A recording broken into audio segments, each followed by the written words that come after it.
Obamacare, the Affordable Care Act, the individual mandate, who must comply. Information designed by James R. Lorenzato, presentation Mark Lorenzato for videohealthguide.com. For almost everybody, the biggest effect of the Affordable Care Act is the individual mandate.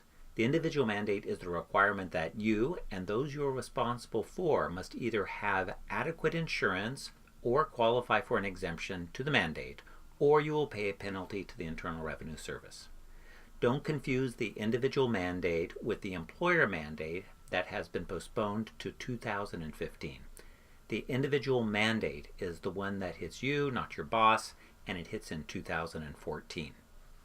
The individual mandate begins January 1st, 2014, and any penalty will be due on your tax return 2015. You'll be responsible for covering yourself and those who depend on you. The main question is, do I need health insurance for the individual mandate? But to answer this, you need to answer 4 smaller questions. Who must comply?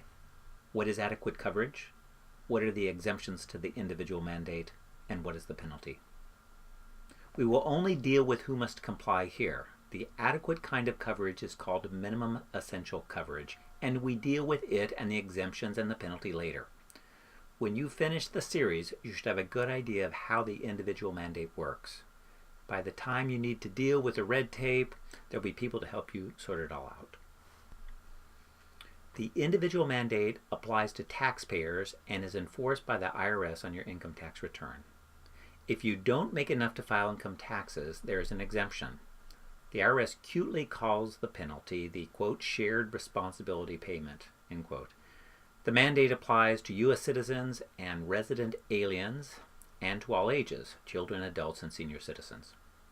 The basic idea is that a taxpayer is responsible for everybody he or she could properly claim on their income tax personal exemption deduction, whether the taxpayer claims that person for the deduction or not. So, some people may be liable for more individuals under the mandate than they take income tax deductions for as dependents. Who you need to worry about. To figure out who you need to worry about, go to the definition of a dependent under Tax Code Section 152 or Internet search 26 U.S.C. 152 and decide whether you could properly claim that person as a dependent.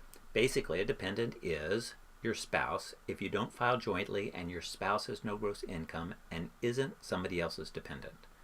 2. A qualifying child including nephew, grandchildren, etc., so long as they're not somebody else's dependent.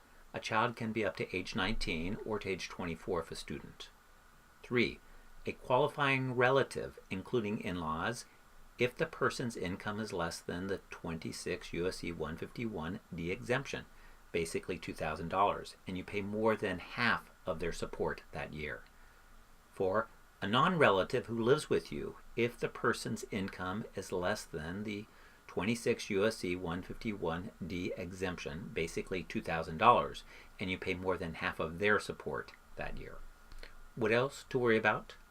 If 2 different taxpayers could claim a dependent that year, the one who properly claims the dependent is liable. If more than one taxpayer could claim the dependent that year, but nobody does, the taxpayer with a priority under Tax Code Section 152 is the one who's liable.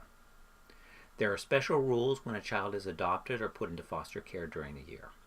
If a taxpayer and spouse file a joint income tax return, they are jointly liable.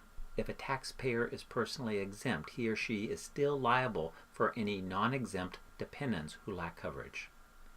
If a spouse filing a joint return is exempt, both spouses are still jointly liable for the dependents. Work month by month.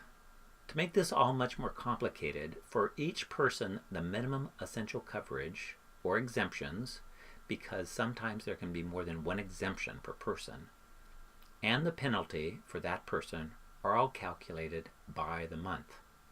Minimum essential coverage for 1 day a month counts for coverage for the whole month. An exemption that applies for 1 day of the month counts as an exemption for the whole month. Remember, for each dependent for each month, 1 day of coverage or 1 day of exemption, or you pay the penalty. Now you should know which people you need to worry about. Unfortunately, this by-the-month business isn't quite as bad as it looks because most kinds of coverage and many of the exemptions operate on an annual basis. So you don't have to always be figuring and refiguring this stuff every month for most dependents. Next, we will look at the kinds of insurance you need, and then later we examine the exemptions from the individual mandate and how the penalty works.